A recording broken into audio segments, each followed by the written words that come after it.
Bonjour, amis. Bienvenue dans cette histoire palpitante d'aujourd'hui. Je m'appelle Sophie. Nous étions deux sœurs, et au moment du mariage de ma grande sœur Élise, je n'avais que 14 ans. Il y avait une grande différence d'âge entre nous deux, mais Élise était ma seule sœur. Alors, lors de son mariage, j'ai pleuré à chaudes larmes.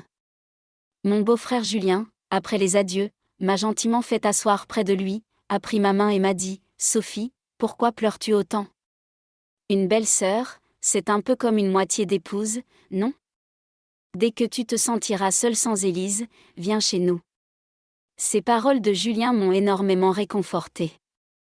Il a ajouté « À chaque fois que tu viendras voir ta sœur, je te ferai visiter toute la ville moi-même. » Élise était partie vivre dans une autre ville après son mariage, mais un désir s'était éveillé en moi. Quand pourrais-je aller chez elle et m'amuser comme jamais ? 1 an s'était écoulé depuis le mariage d'Élise, mais je n'avais pas encore pu lui rendre visite. Puis, un jour, elle est revenue chez nous, accompagnée de Julien. Julien était quelqu'un de formidable et aimait beaucoup Élise. Pendant tout le temps qu'ils ont passé chez nous, il était constamment autour de moi, prenant soin de moi. N'ayant pas de frère, je m'étais beaucoup attachée à lui. Après 1 semaine chez nous, Élise est repartie chez elle. 1 mois plus tard, elle m'a appelée pour m'annoncer qu'elle était enceinte. Cette nouvelle a rempli de joie maman, papa et moi. Cela faisait des années qu'une telle bonne nouvelle n'était pas arrivée dans notre famille. Mais à sa voix, Élise semblait très perturbée. Elle a expliqué à maman qu'elle ne pouvait pas rester seule dans une ville inconnue dans cet état, car elle souffrait de nausées constantes et le médecin lui avait prescrit un repos strict au lit. En entendant cela, maman s'est inquiétée. Élise était la prunelle des yeux de mes parents. Maman lui a proposé de venir vivre chez nous, mais Élise a répondu que Julien ne voulait pas la laisser seule et que le médecin lui avait interdit de voyager loin. La belle-mère d'Élise était décédée depuis longtemps, donc elle n'avait aucun soutien de sa belle famille non plus. Voyant Élise si bouleversée, maman a dit « Élise, ne t'inquiète pas. J'enverrai Sophie vivre avec toi. Avec ta sœur à tes côtés, tu te sentiras mieux, et elle pourra aussi s'occuper des tâches ménagères. » Élise s'est réjouie de cette idée et a ajouté « Ne l'envoie pas seule, je demanderai à Julien de venir la chercher. » En entendant cela, j'étais aux anges, car j'attendais cette opportunité depuis longtemps. Tout excitée, j'ai préparé mes affaires. Devenir tante, c'est une joie à part. 2 ou 3 jours plus tard, Julien est venu me chercher, et je suis partie avec lui dans l'autre ville, chez ma sœur. Dans la maison d'Élise, il n'y avait qu'elle, Julien et leur beau-père. Je n'allais donc pas avoir de problème pour y vivre. Élise était ravie de me voir. Elle avait déjà préparé mon plat préféré. Elle avait arrangé ma chambre juste en face de la sienne. Quand je suis allée saluer son beau-père dans sa chambre, son comportement m'a semblé étrange. Il était alité, comme un malade, et a commencé à me parler de manière bizarre. Ses paroles dépassaient mon entendement. Élise m'a pris la main et m'a sorti de la pièce en disant « Son beau-père est malade depuis des années, c'est pourquoi il dit souvent des choses insensées.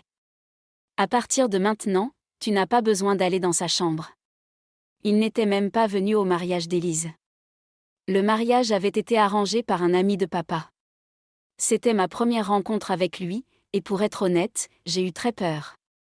3 ou 4 jours s'étaient écoulés depuis mon arrivée, mais je n'étais pas retournée dans la chambre du beau-père. Julien prenait grand soin de moi. Comme Élise ne se sentait pas bien, elle passait la plupart de son temps au lit. J'avais pris en charge toute la maison.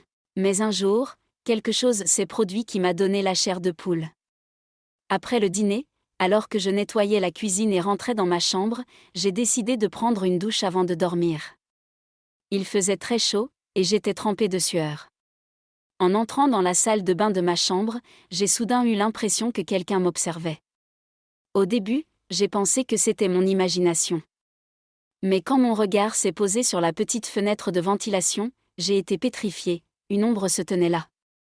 J'étais certaine que quelqu'un m'épiait en secret. J'ai vite enfilé mes vêtements et suis sortie en courant de la chambre. Arrivée dans la chambre d'Élise, je l'ai trouvée allongée tranquillement avec Julien. Dans ma panique, j'avais oublié de fermer la porte, et les voir ainsi m'a embarrassée. En me voyant, Julien s'est redressé et m'a dit « Sophie, pourquoi restes-tu à la porte ? Entre. » Je ne savais pas comment leur dire que j'avais vu une ombre à la fenêtre de la salle de bain. J'ai inventé une excuse, je venais demander à Élise si elle voulait du lait. Élise m'a répondu, « Sophie, va te reposer maintenant. S'il reste des choses à faire, je demanderai à Julien. » En revenant vers ma chambre, j'ai aperçu le beau-père qui rentrait de la pelouse vers sa chambre. Il m'a regardé d'un air étrange et m'a dit, « Tu es très belle et innocente, prends soin de toi et ne fais pas confiance à n'importe qui. » Ces mots m'ont mise en colère. Je n'imaginais pas qu'il puisse me parler ainsi.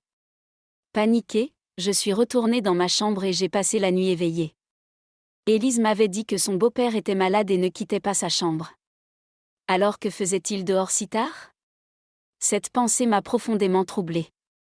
Était-ce celui que j'avais vu à la fenêtre ? Était-ce réel ou juste mon imagination ? La nuit a passé sans que je ferme l'œil. Le lendemain matin, en partant au bureau, Julien m'a dit, « Sophie, je rentrerai tôt ce soir et je t'emmènerai faire du shopping. Prépare-toi. » En disant cela, il s'est approché et a caressé ma joue avant de partir. J'étais stupéfaite. Élise, qui était juste derrière, a ri et m'a dit, « Julien t'aime beaucoup. Essaie de prendre soin de lui aussi, car en ce moment, je ne peux pas m'occuper de lui.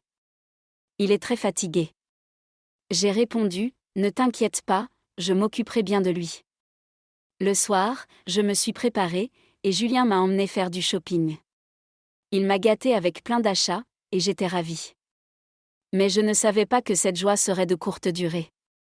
De retour à la maison, après avoir fini les tâches et servi le dîner à Élise et Julien, je suis retournée dans ma chambre. Soudain, l'électricité a été coupée, plongeant la maison dans l'obscurité. Alors que je ne voyais rien, la porte de ma chambre s'est ouverte, et quelqu'un m'a saisie par la taille. Terrifiée, j'ai crié, et la personne m'a poussée violemment. J'ai trébuché, puis je me suis enfuie en me guidant le long des murs jusqu'à la chambre d'Élise. Là, je l'ai appelée. Elle m'a répondu, « Sophie, ne t'inquiète pas. Julien est parti vérifier l'électricité. Ça arrive souvent ici, il va vite réparer. » Elle a allumé la lampe de son téléphone. N'ayant pas de portable, je me suis assise près d'elle et j'ai fondu en larmes. Quand la lumière est revenue, elle a ri, « Sophie, tu es folle. Tu as eu peur d'un peu d'obscurité. Comment vas-tu prendre soin de moi ? » J'ai répondu, « Ce n'est pas ça, Élise. Il y avait quelqu'un dans ma chambre, c'est pour ça que j'ai eu peur. » Elle a éclaté de rire, « Julien était avec moi, et mon beau-père ne sort jamais de sa chambre. Tu as juste eu peur du noir, ce n'est rien. » Je ne savais pas comment la convaincre. Cette sensation d'être observée et maintenant cette présence dans ma chambre m'avait terrifiée. Je ne cessais de penser au beau-père. Quand Julien est revenu après avoir réparé la lumière, il a dit à Élise, « Je t'avais dit que Sophie aurait peur du noir. Va avec elle. » Élise a répondu, « Comment aurais-je su qu'elle paniquerait autant ? Il faisait noir partout, et si j'étais tombée, ça aurait été pire. » J'ai dit, « Ne vous inquiétez pas, je vais bien maintenant. Je vais dormir dans ma chambre. » Je ne voulais pas stresser Élise, car maman m'avait dit que le médecin lui avait interdit toute tension. Tremblante, je suis retournée dans ma chambre, j'ai verrouillé la porte et me suis couchée. Mais le sommeil ne venait pas. Je voulais rentrer chez moi à tout prix. Ce que je vivais n'était pas une illusion, j'en étais certaine. Quelqu'un profitait de ma solitude. Le lendemain, Julien est rentré du bureau en milieu de journée. Élise dormait profondément après avoir pris ses médicaments, et moi, j'étais dans la cuisine en train de préparer à manger. Julien est entré directement, m'a attrapé par derrière et m'a serré dans ses bras. Je ne m'attendais pas à un tel comportement. Paniquée, j'ai essayé de me libérer, mais ma voix restait coincée dans ma gorge. Au lieu de me lâcher, il m'a serré encore plus fort et m'a dit, « Sophie, tu es si belle que je ne peux pas détourner les yeux de toi. » Avec peine, je me suis dégagée et j'ai couru hors de la cuisine. Il a crié derrière moi, « Tu es encore plus belle quand tu te douches. J'ai une vidéo de toi sur mon téléphone. » Ces mots m'ont coupé le souffle. Je n'imaginais pas qu'il puisse être aussi abject. Les larmes aux yeux, je l'ai regardé. Il a ajouté, « Je veux juste te parler d'amour. » Dès qu'il a fait un pas vers moi, je me suis précipitée dans ma chambre et me suis enfermée. Je tremblais de peur. Aujourd'hui, j'avais vu le vrai visage de Julien, un monstre. Moi qui le considérais comme un frère, il s'avérait être une menace pour mon honneur. Il n'était revenu que brièvement du bureau et est reparti peu après. J'ai décidé que je ne resterais pas une minute de plus ici. Le soir, quand Élise est venue me voir, mes yeux étaient rouges d'avoir pleuré. Inquiète, elle m'a demandé « Que se passe-t-il, Sophie ? Pourquoi pleures-tu autant ?»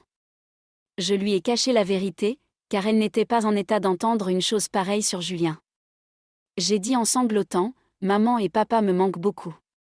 Je veux rentrer à la maison. » Elle m'a prise dans ses bras et m'a dit « Petite folle, tu t'es mise dans cet état pour si peu ? Ne t'inquiète pas, je te renverrai ce soir avec Julien. » L'idée de voyager seule avec Julien m'a horrifiée. J'ai répondu « Non, papa viendra me chercher.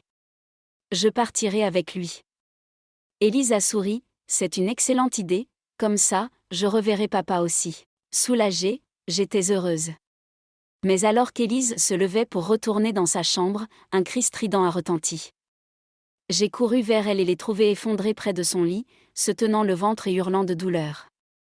Je l'ai aidée à se recoucher et suis restée à ses côtés. Elle semblait très mal en point. Je lui ai proposé d'aller chez le médecin, mais elle a refusé. Elle m'a pris la main et m'a supplié « Sophie, ne me laisse pas. Je ne peux pas rester seule dans cet état. Aujourd'hui, sans toi, je ne sais pas ce qui serait arrivé. Mais si tu pars et que ça recommence, mon bébé et moi serons en danger. » Ces mots m'ont déchirée. Après réflexion, j'ai décidé de rester quelques jours de plus par obligation. J'ai dit « Ne t'inquiète pas, je suis là avec toi. » Elle m'a serrée dans ses bras. Quand Julien est rentré, Élise lui a tout raconté. Il s'est inquiété et m'a dit « Sophie, va préparer un jus pour Élise. » Dans la cuisine, alors que je pressais des grenades, Julien est revenu et a tenté de me forcer à nouveau. Furieuse, je l'ai repoussé et lui ai crié « Vous n'avez pas honte ? Votre femme est dans un état critique, elle porte votre enfant, et vous vous comportez ainsi avec sa sœur ? » Mes paroles n'avaient aucun effet. Il m'a saisi encore plus fort. J'ai hurlé, et Élise est arrivée en courant. Trop paniquée pour penser à sa santé, je lui ai tout révélé sur Julien. Elle m'a regardé, puis a fixé Julien et lui a dit « Quel genre d'homme es-tu ? Tu n'arrives même pas à contrôler une fille de 14 ans ? Ça fait une semaine qu'elle te mène par le bout du nez, et tu n'as rien fait. » Ces mots m'ont pétrifiée. Stupéfaite, j'ai demandé « Qu'est-ce que tu dis, Élise ? » Un sourire étrange est apparu sur son visage. Elle m'a pris la main, m'a emmenée dans sa chambre et m'a fait asseoir près d'elle. En caressant mes cheveux, elle m'a dit « Écoute-moi bien, Sophie. Je connais toute la vérité sur Julien. Mais tu devras faire tout ce qu'il veut. » Furieuse, je me suis levée « Comment peux-tu dire ça ? Sais-tu ce qu'il veut de moi ? Il veut m'utiliser, me faire du mal. Comment peux-tu vivre avec un homme qui, alors que tu es enceinte, convoite ta sœur ? » Élise a répondu « Tu devras faire ce que Julien veut, sinon il ne pourra jamais devenir père. » Confuse, j'ai dit « Mais tu es enceinte, il va être père. » Pourquoi dis-tu ça ? Elle a repris « Non, Sophie, je ne peux pas être mère. Je t'ai fait venir ici pour que tu donnes un enfant à Julien et moi. Il ne veut pas adopter, il veut son propre enfant. Je n'avais pas de solution plus simple. Je ne voulais pas qu'une autre femme devienne ma rivale dans cette maison. Alors, j'ai décidé de te sacrifier pour ça. J'aime Julien plus que tout et je ne veux pas le perdre. Je veux que tu portes un enfant pour combler ce vide dans nos vies. Jusqu'alors, je pensais que Julien était mon ennemi, mais ma propre sœur était tout aussi complice de ce jeu sordide. Pour sauver son foyer, elle avait mis ma vie en jeu. J'ai joint les mains devant elle et les supplié « S'il te plaît, renvoie-moi chez moi. » Mais elle a ignoré mes plis. Dans l'obscurité de la nuit, elle m'a envoyé dans la chambre de Julien. Je n'avais aucun moyen de m'échapper. Elle m'a menacé, si je n'obéissais pas, Julien me forcerait, et ils accuseraient un faux amant, me laissant incapable de me justifier auprès de mes parents toute ma vie. Je n'imaginais pas que ma propre sœur me traiterait ainsi. Je savais qu'Élise n'était pas ma sœur biologique, mais je l'avais toujours aimée comme telle. Alors qu'elle me traînait vers la chambre, j'ai crié et me suis débattue. Mon vacarme a alerté son beau-père, qui est sorti de sa chambre. Il s'est interposé, m'a arraché à Élise et a menacé sa fille et son fils. Si vous touchez à Sophie, j'appelle la police. Julien, furieux, s'est battu avec son père, mais ce dernier m'a protégé et m'a emmené dans sa chambre. Il m'a dit: « Ma fille, dès le premier jour, je soupçonnais leurs mauvaises intentions. Si je t'avais dit quoi que ce soit contre Élise, tu ne m'aurais pas cru. Maintenant que tu sais tout, rentre chez toi immédiatement. Ce ne sont pas des humains, ce sont des bêtes. Peut-être ai-je manqué quelque chose dans l'éducation de mon fils pour en arriver là. » J'ai appelé mes parents avec son téléphone et leur ai tout raconté. Le lendemain matin, papa est venu me chercher. Après avoir entendu mon histoire, il a rompu tout lien avec Élise pour toujours. Il regrettait profondément, pensant qu'il avait peut-être failli dans son éducation. Il n'avait jamais fait de différence entre sa fille biologique et sa belle-fille, mais Élise lui avait rendu cet amour de cette manière. Je me demandais quelle bonne action m'avait sauvé, permettant au père de Julien, malgré son fils diabolique, de venir à mon secours. Des années ont passé depuis. Nous n'avons plus aucun contact avec Élise. Mais une chose m'est claire, ma mère a commis une grave erreur en m'envoyant chez elle, et moi, j'ai fait une énorme faute en considérant un étranger comme un frère.